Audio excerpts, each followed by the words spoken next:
कहानी की शुरुआत में हम एक जेल को देखते हैं जिसका नाम द शॉशैंक रिडेम्पशन है। ये दुनिया की सबसे सिक्योर तरीन जेल है। इस जेल में हजारों कैदी हैं, लेकिन आज तक इस जेल से कोई भी कैदी फरार नहीं हो सका क्योंकि इस जेल की सिक्योरिटी बहुत ही ज्यादा स्ट्रिक्ट है। इस जेल में ऐसे कैदी भी हैं जिन्होंने अपनी पूरी जिंदगी इसी जेल में बिता दी, लेकिन इन्हें इस जेल से भागने का ख्याल तक नहीं आया क्योंकि इस जेल से भागने की कोशिश करने वाले कैदी की सजा सीधा मौत है। अब यहाँ सीन कट होता है और हमें कोर्ट में एंडी नाम के एक आदमी को दिखाया जाता है जो अमेरिका के एक बहुत ही बड़े बैंक का बैंकर है। जज उसे उसकी वाइफ और उसके लवर के मर्डर के इल्जाम में उम्र भर कैद की सजा सुनाता है, लेकिन एंडी कहता है कि मैंने ये मर्डर नहीं किए हैं। पर एंडी खुद को बेगुनाह साबित करने के लिए उसके पास कोई प्रूफ नहीं था, जिस वजह से कोर्ट का जज एंडी को उम्र भर कैद के लिए दुनिया की सबसे सिक्योर जेल दी शॉशैंक रिडेम्पशन भेज देता है। एंडी के साथ और भी कई सारे कैदी होते हैं और जब इन कैदियों को जेल के अंदर लाया जाता है तब जेल के अंदर मौजूद बाकी कैदी आपस में शर्त लगाते हैं कि आज रात इन नए आने वाले कैदियों में से कौन सा कैदी रोएगा,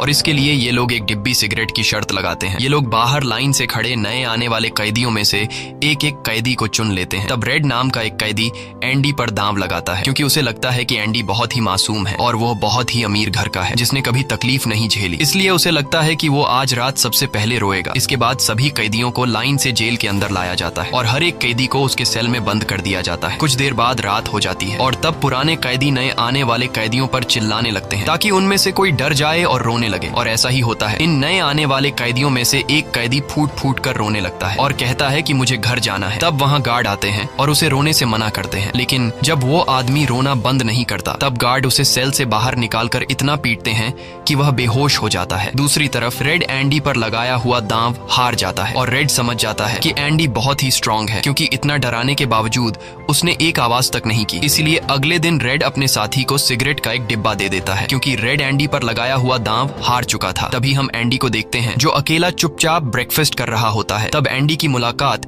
जेल के सबसे पुराने कैदी ब्रुक्स से होती है। ब्रुक्स को यहाँ इस जेल में लगभग 50 साल पूरे होने वाले हैं। एंडी समझदारी से ब्रुक्स से इस जेल के सभी छोटे बड़े रूल्स और हर एक कैदी के बारे में जानने की कोशिश करता है। तब ब्रुक्स एंडी को जेल का हर एक सीक्रेट बता देता है और वो एंडी से कहता है कि अगर तुम्हें जेल के बाहर से कुछ मंगवाना हो तो रेड नाम के कैदी के पास जाना। ये सुनते ही एंडी भी इंतजार नहीं करता और वह सीधा रेड के पास पहुंच जाता है और रेड से कहता है कि मैंने सुना है तुम बाहर से किसी भी चीज को अंदर मंगवा सकते हो। तब रेड कहता है हाँ मैं मंगवा सकता हूँ, लेकिन ऐसी चीज जो यहाँ से भागने या फिर किसी को मारने में काम ना आती हो। एंडी रेड से कहता है कि मुझे हैमर यानी एक हथौड़ा चाहिए। हथौड़े का नाम सुनते ही रेड कहता है कि तुम्हें हथौड़ा ही क्यों चाहिए, क्या तुम हथौड़े से किसी को मारने वाले तो नहीं हो? तब एंडी कहता है नहीं, मैं किसी को मारने वाला नहीं हूँ, मेरा यहाँ कोई भी दुश्मन नहीं है। ये सुनकर रेड कहता है कि तुम्हारा यहाँ दुश्मन तो नहीं है, लेकिन जल्द ही कुछ लोग तुम्हारे दुश्मन बनने वाले हैं। वो कुछ लोगों की तरफ इशारा करके एंडी को वार्न करता है कि इन लोगों की गंदी नजर तुम पर है,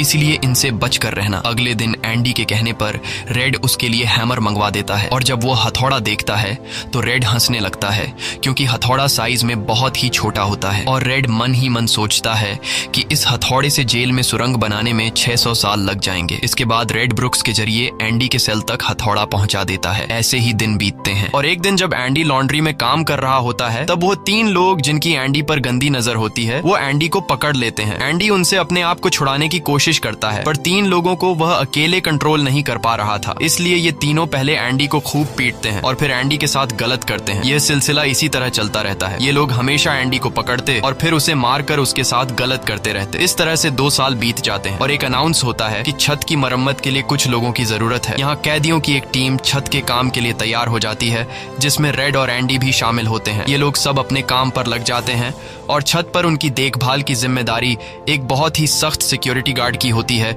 जिसका नाम हैडली है। हैडली बहुत ही स्ट्रिक्ट इंसान है जो जरा सी गलती पर कैदियों को बहुत बुरी तरह पीटता है। जब सभी कैदी छत पर काम कर रहे होते हैं तब हैडली थोड़ा परेशान होता है और अपने साथियों से कहता है कि मेरे भाई की हाल ही में मौत हुई है जिसके अकाउंट में $30,000 पड़े हैं। अब मेरे भाई का मेरे अलावा इस दुनिया में और कोई नहीं है, इसलिए उसके पैसे पर मेरा हक बनता है।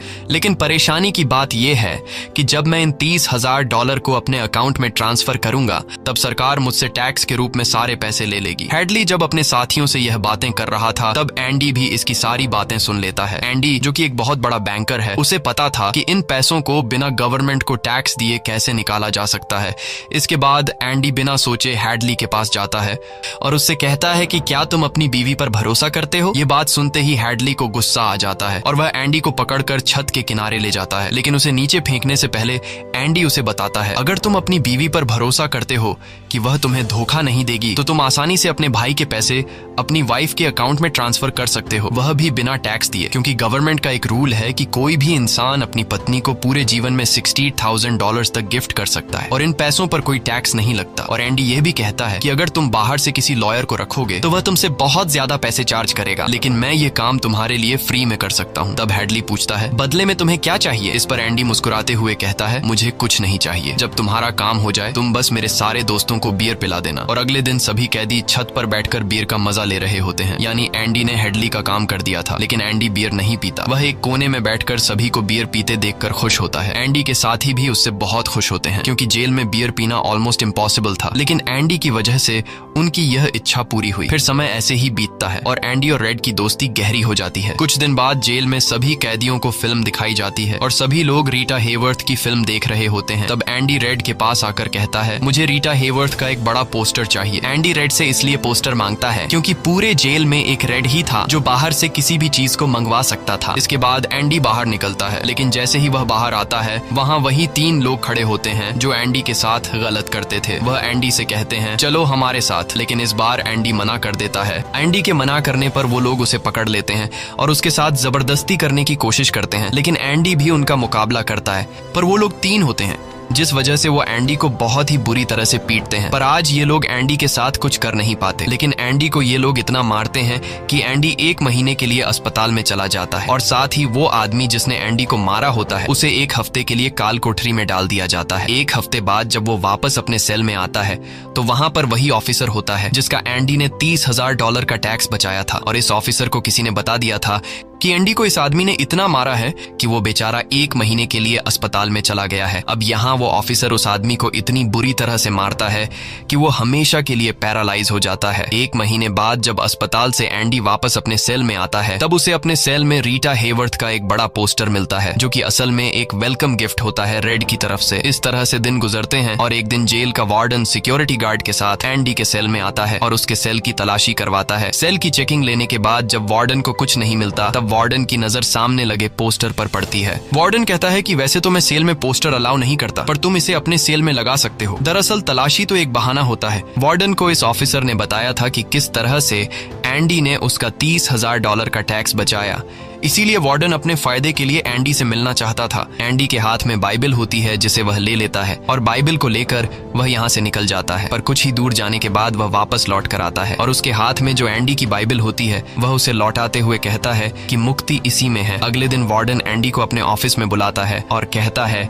कि तुम्हारे जैसे इंटेलिजेंट आदमी को जेल की सलाखों के पीछे नहीं रहना चाहिए। इसलिए वार्डन एंडी को लाइब्रेरी का असिस्टेंट बना देता है। लाइब्रेरी में वही बुक्स नाम का बूढ़ा आदमी होता है जो कई सालों से लाइब्रेरी संभाल रहा है। तभी वो ऑफिसर जिसके लिए एंडी ने $30,000 बचाए थे वह एक दूसरे ऑफिसर को एंडी के पास लेकर आता है।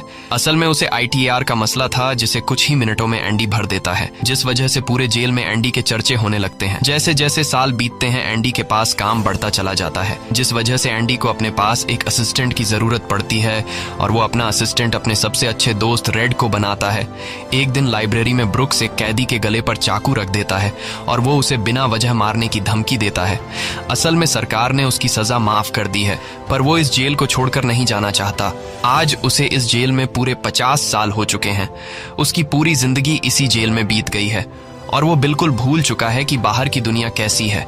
ये जेल की दुनिया ही उसकी असली दुनिया है और उसे लगता है कि अगर उसने किसी का खून कर दिया तो उसकी सजा बढ़ जाएगी और उसे इसी जेल में रखा जाएगा। एंडी के समझाने पर ब्रुक्स उस आदमी को जिसकी गर्दन पर उसने चाकू रखा था छोड़ देता है। अब न चाहते हुए भी ब्रुक्स जब जेल से छूटने के बाद बाहर आता है तो उसे बाहर की दुनिया बहुत अजीब लगती है। 50 सालों में बाहर की दुनिया की रफ्तार काफी ज्यादा बढ़ गई होती है। जहाँ सड़क पर पहले एक गाड़ी दिखती थी, अब सड़कों पर गाड़ियों की भीड़ है। कुछ दिन बाद वो एक सुपरमार्केट में काम करने लगता है, लेकिन उसका बाहर की दुनिया में बिल्कुल भी मन नहीं लगता। उसे बार बार जेल की याद आती है और वो जेल में वापस आना चाहता है। इसीलिए वो कभी कभी सोचता है कि वो कोई क्राइम करे ताकि वह फिर से इस जेल में जा सके। लेकिन ब्रुक्स इस उम्र में कोई भी क्राइम नहीं करना चाहता था और इस भीड़ भाड़ वाली तेज रफ्तार वाली जिंदगी में ब्रुक्स सरवाइव नहीं कर पाता और अपनी जान दे देता है। मरने से पहले वो जेल में अपने साथियों के नाम एक खत लिखता है, जिसे पढ़ते हुए सभी बहुत ज्यादा इमोशनल हो जाते हैं। वहीं हमें जेल दिखाई जाती है, जहां पर वार्डन एक नया प्रोग्राम शुरू करता है। इस प्रोग्राम में जेल की कैदियों को बाहर ले जाकर काम करवाया जाएगा ताकि उन्हें पता चल सके कि मेहनत से पैसे कैसे कमाए जाते हैं। और कैदी भी इस काम के लिए मान जाते हैं, क्योंकि वह सब भी बाहर की हवा खाना चाहते थे। और इस तरह से वार्डन इन कैदियों से काम लेता है। पर इस प्रोजेक्ट के जरिए वार्डन को बहुत सारे कॉन्ट्रैक्ट मिल जाते हैं,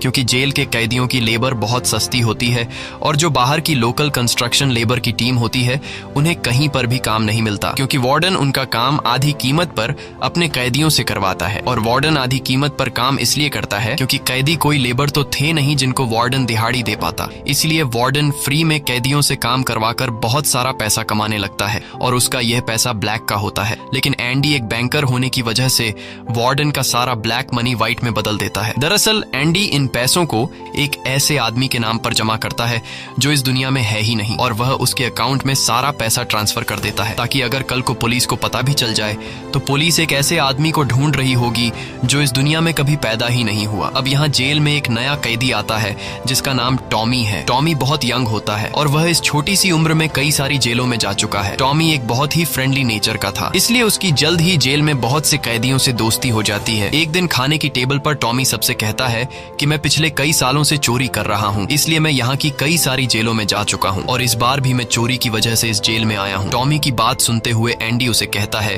कि अगर तुम चोरी करने के बाद बार बार पकड़े जा रहे हो तो इसका मतलब ये है कि यह काम तुम पर सूट नहीं करता, इसलिए तुम्हें चोरी करना छोड़ देना चाहिए। टॉमी को एंडी की यह बात बिल्कुल ठीक लगती है, इसलिए टॉमी रेड से एंडी के बारे में जानकारी लेने लगता है। टॉमी रेड से कहता है कि एंडी बहुत ही इंटेलिजेंट और डिसेंट इंसान है, उसे जेल क्यों हुई है। रेड उसे बताता है कि एंडी एक बहुत बड़ा बैंकर था, लेकिन उसने अपनी वाइफ और उसके लवर का कत्ल किया, जिस वजह से उसे उम्र भर कैद हुई। यह सुनकर टॉमी सोच में पड़ जाता है, जैसे उसे कुछ याद आया हो। उसके बाद वह एंडी को बुला लेता है। अब टॉमी के सामने एंडी और रेड होते हैं। टॉमी इन दोनों को बताता है कि 4 साल पहले मैं एक जेल में गया था, जहाँ पर मुझे एक कैदी मिला और उस कैदी ने मुझे बताया कि एक रात वह एक घर में चोरी करने गया। चोरी के दौरान उस घर का मालिक जाग गया। अब पकड़े जाने के डर से उसने उस घर के मालिक और उसकी पत्नी को मार डाला। बाद में उसे पता चला कि वो दोनों पति पत्नी नहीं थे बल्कि लवर थे और वो औरत एक बहुत बड़े बैंकर की पत्नी थी। कुछ समय बाद जब मैंने अखबार में न्यूज पढ़ी तो मुझे पता चला कि पुलिस ने जब इन 2 मर्डर्स के बारे में जांच की तो पुलिस को शक हुआ कि इन दोनों को बैंकर ने मारा है। इसलिए बैंकर को उसकी पत्नी और उसकी पत्नी के लवर के हत्या के इल्जाम में गिरफ्तार कर लिया गया। यहाँ हमें पता चलता है कि एंडी बेगुनाह था। ये सब जानने के बाद एंडी वार्डन के पास जाता है और उससे ये सारी बातें बताता है, पर वार्डन जानबूझकर उसकी बातों पर विश्वास नहीं करता, क्योंकि एंडी वह इंसान है जो उसके काले पैसों को व्हाइट में बदलता है और वार्डन के सारे राज जानता है। इसलिए अगर एंडी यहाँ से चला गया तो वार्डन न तो और पैसे कमा पाएगा और शायद उसके ब्लैक पैसों का राज भी खुल जाएगा। इसलिए वह एंडी से कहता है कि यह एक झूठी कहानी है, मुझे ऐसी कहानियां रोज सुनने को मिलती हैं। एंडी वार्डन से वादा करता है कि अगर मैं आजाद भी हो गया तो मैं तुम्हारा राज ही रखूंगा, लेकिन वार्डन एंडी की कोई भी बात नहीं सुनता। यह देखकर एंडी को बहुत गुस्सा आता है कि मैंने इस आदमी की इतनी मदद की, लेकिन आज बेगुनाह होने के बावजूद भी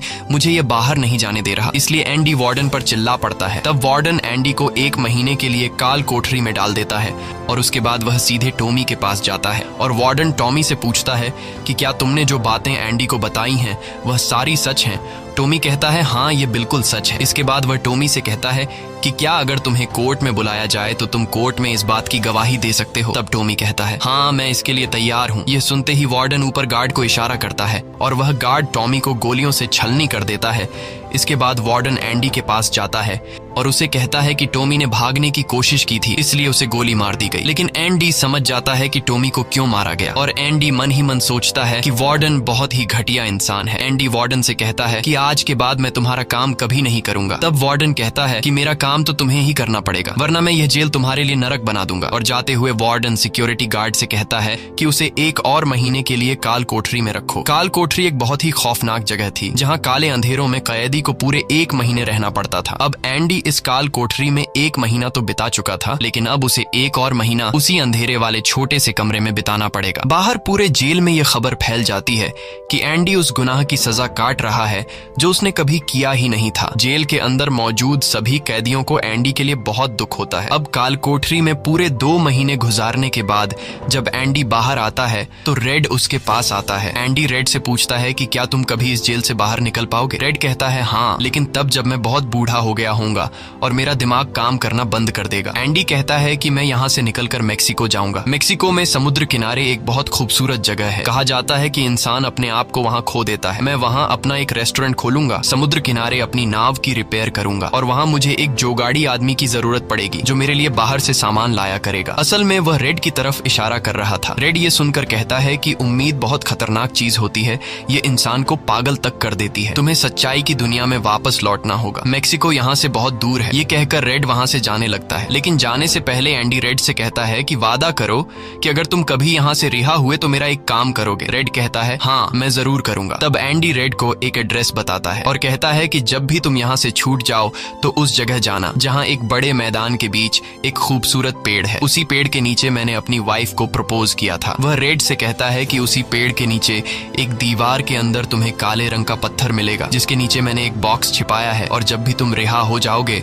तो वहां जाकर उस पत्थर के नीचे उस बॉक्स को देखना कि उसमें क्या है। यह कहकर एंडी वहां से चला जाता है और सीधा वार्डन के पास पहुंचता है। वह वार्डन का काम पूरा करके उसके सारे डॉक्यूमेंट्स एक खास तिजोरी में रखता है। डॉक्यूमेंट्स रखने के बाद वार्डन एंडी को अपने कपड़े देता है। वह एंडी से कहता है कि मेरे कपड़े प्रेस करवा देना और मेरे जूतों को शीशे की तरह चमका देना। इसके बाद एंडी वापस अपने सेल में आ जाता है। वहीं दूसरी तरफ रेड आज रात बहुत परेशान होता है क्योंकि उसे डर था कि एंडी कहीं खुद को मार न दे। इस तरह से रात गुजर जाती है और सुबह होती है। सुबह होते ही सभी कैदियों के सेल के दरवाजे खुल जाते हैं और सभी कैदी बाहर आ जाते हैं, लेकिन एंडी सेल से बाहर नहीं आता। ये पिछले 20 सालों में पहली बार ऐसा हो रहा था कि कोई कैदी सुबह अपने सेल से बाहर नहीं आया। तब रेड की नजर भी एंडी के सेल की तरफ होती है और रेड की परेशानी बढ़ती रहती है कि कहीं एंडी ने खुद को मार तो नहीं दिया। तभी एक गार्ड बहुत गुस्से में एंडी के सेल की तरफ जाता है, लेकिन वहां पहुंचकर जब वह देखता है तो उसकी आंखें खुली की खुली रह जाती हैं क्योंकि अंदर सेल में कोई भी नहीं था और एंडी वहां से फरार हो चुका था। अब हम वार्डन को देखते हैं जो अपने जूते पहनने के लिए निकालता है, लेकिन उस बॉक्स में उसके नहीं बल्कि एंडी के पुराने जूते होते हैं। और तभी पूरे जेल में सायरन बजने लगता है और यह सायरन होता है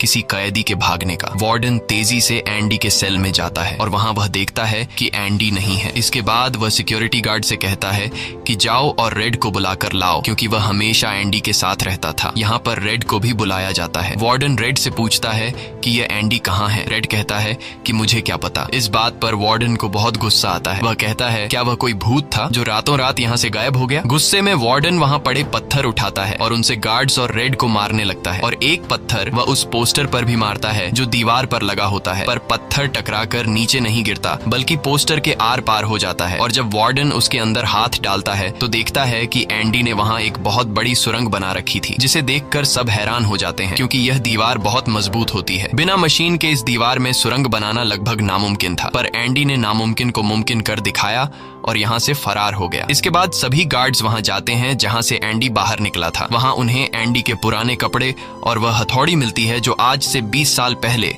एंडी ने रेड से मंगवाई थी। ये वही हथौड़ी होती है जिससे पिछले 20 सालों से एंडी अपनी सेल की दीवार में सुरंग बना रहा था। 20 सालों से एंडी ने यह काम इतनी बारीकी से किया कि किसी को पता तक नहीं चला। साथ ही दीवार से जो भी मिट्टी निकलती थी वह उसे अपनी जेब में रखकर ग्राउंड में बिखेर देता था। एंडी ने आखिरी बार जब वार्डन के लिए काम किया था तो वह वार्डन के काले पैसों के सारे डॉक्यूमेंट्स अपने पास रख लेता है और उसके पास जो उसकी बाइबल होती है वह उसे वार्डन की नजरों के सामने चालाकी से उसकी तिजोरी में रख देता है और एंडी वार्डन को ऐसे दिखाता है कि जैसे ये बाइबल नहीं बल्कि उसके डॉक्यूमेंट्स हैं। साथ ही वार्डन ने जो अपने कपड़े उसे प्रेस करने के लिए दिए थे, एंडी पहले वार्डन के कपड़ों को पहनता है और फिर उसके ऊपर अपने पुराने कपड़े पहन लेता है और वे जूते जो वार्डन ने उसे शीशे की तरह चमकाने के लिए दिए थे एंडी उन्हें पहनकर निकल जाता है। रात को जैसे ही सारी लाइट्स बंद होती हैं, एंडी अपने सेल में की गई सुरंग से बाहर निकलता है। इसके बाद वह एक गटर का पाइप तोड़ता है और उस पतले से गटर के पाइप में रेंगता हुआ उस जेल से फरार हो जाता है। जाता है, जिससे आज तक कोई भी भाग नहीं सका था। हालांकि एंडी जिस गटर के पाइप से रेंगता हुआ बाहर निकला था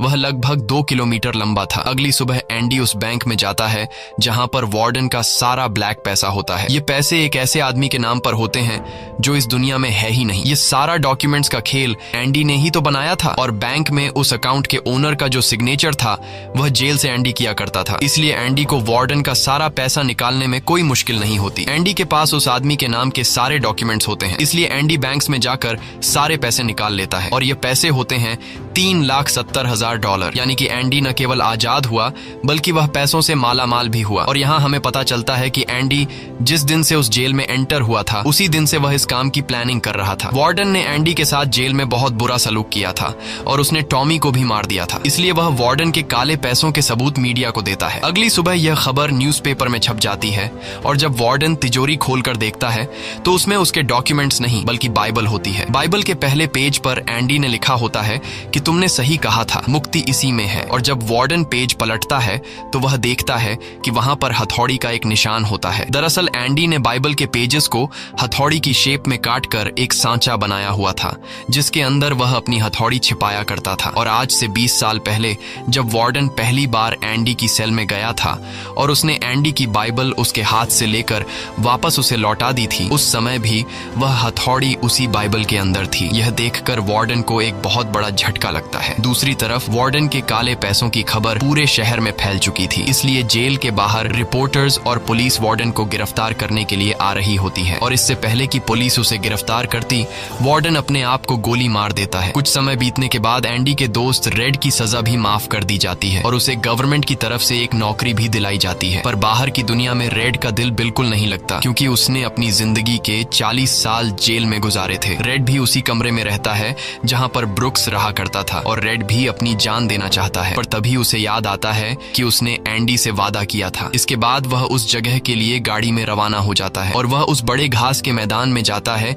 जहां पर एक बहुत बड़ा पेड़ होता है, साथ ही पत्थरों की दीवार भी होती है। उस दीवार पर एक काले रंग का पत्थर होता है और जब वह उस पत्थर को उठाता है तो उसके नीचे एक बॉक्स होता है। उस बॉक्स के अंदर कुछ पैसे और एक लेटर होता है। ये लेटर एंडी का होता है। उस लेटर में लिखा होता है कि एंडी रेड का उसी जगह पर इंतजार कर रहा है जिस जगह के बारे में एंडी ने रेड को जेल में बताया था। उसके आगे एंडी ने लिखा होता है कि उम्मीद अच्छी चीज होती है। इसके बाद रेड उस जगह पहुंच जाता है और जब वह समुद्र किनारे जाता है तो वो देखता है कि